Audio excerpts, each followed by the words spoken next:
Hari Batik Nasional adalah hari perayaan nasional Indonesia untuk memperingati ditetapkannya batik sebagai warisan kemanusiaan untuk budaya lisan dan non-bendawi pada tanggal 2 Oktober tahun 2009 oleh UNESCO. Pada tanggal ini, beragam lapisan masyarakat dari pejabat, pemerintah, dan pegawai BUMN hingga pelajar disarankan untuk mengenakan batik.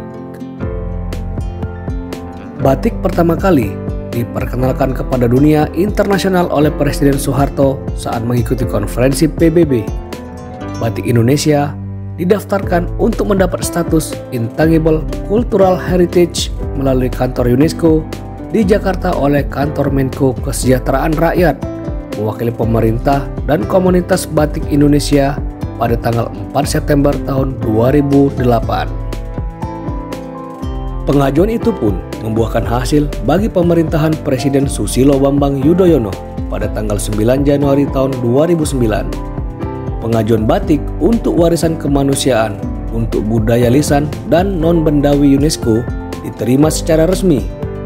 Batik dikukuhkan pada sidang keempat Komite Antar Pemerintah tentang Warisan Budaya Non-Bendawi yang diselenggarakan UNESCO di Abu Dhabi pada tanggal 2 Oktober tahun 2009.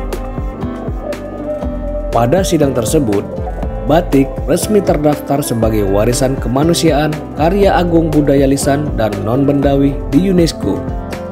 Sebelumnya, selain batik, UNESCO juga sudah mengakui keris dan wayang sebagai warisan kemanusiaan karya agung budaya lisan dan non-bendawi. Badan PBB untuk Kebudayaan atau United Nations Educational, Scientific and Cultural Organization atau yang disingkat dengan UNESCO, kemudian menetapkan batik sebagai warisan kemanusiaan untuk budaya lisan dan non-bendawi.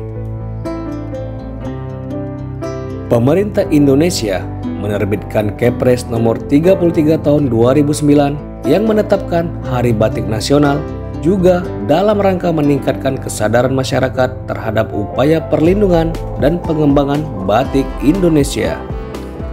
Sekretaris Jenderal Menteri Dalam Negeri Hadi Prabowo menandatangani surat edaran nomor 003-10132-SJ tentang pemakaian baju batik dalam rangka Hari Batik Nasional pada tanggal 2 Oktober tahun 2019. Berdasarkan surat edaran tersebut, Kementerian Dalam Negeri mengimbau seluruh pejabat dan pegawai di lingkungan pemerintah daerah provinsi dan kabupaten atau kota untuk menggunakan baju batik pada hari Rabu tanggal 2 Oktober tahun 2019. Malaysia pernah mengklaim batik adalah milik mereka. Polemik pun muncul akibat klaim negeri jiran terhadap batik ini. Kemiripan kultur budaya antara Indonesia dan Malaysia menjadi salah satu bibit penyebab perseteruan terkait perebutan hak milik. Garis histori yang sama serta kemiripan bahasa menjadi penyebab lainnya. Tensi yang terjadi antara Malaysia dan Indonesia sebenarnya bukan sekedar masalah batik. Persoalan lainnya seputar budaya, sosial, dan politik membuat hubungan keduanya menjadi semakin rumit.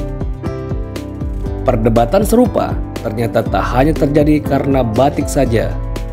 Selain itu, Indonesia dan Malaysia juga berdebat perihal lagu daerah yang berjudul Rasa Sayangi yang digunakan oleh Malaysia dalam iklan promosi pariwisatanya. Semoga paham.